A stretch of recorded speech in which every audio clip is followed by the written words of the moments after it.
Guys, good evening. Quite bored at home and nothing much to do. Also being the weekend, so it's quite taxing on one, like what to do and what not to do.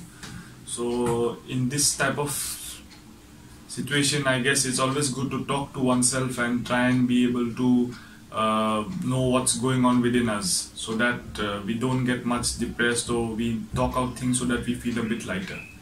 So today I thought of calling a person with whom I'll ask him to share his thoughts with me, and which will make that person feel lighter and see what happens.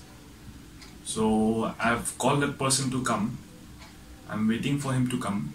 So let's see. Oh, there he is. He's here. Hi. Hello. So first of all, I would like to say yes. How are you dealing with this type of condition right now?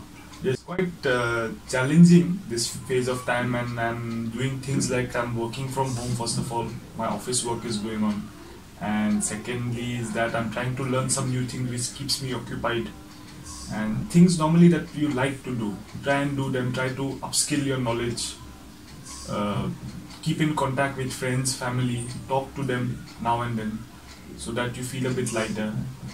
Make a call or two every day to someone or the other. Those who are having girlfriends or lovers, speak to them also. So that way I'm trying and coping and dealing with the situation right now. And I would request everyone also to talk to oneself and express yourself. Don't get bogged down with this situation and be positive. Right now the main motto is to be positive and don't test positive.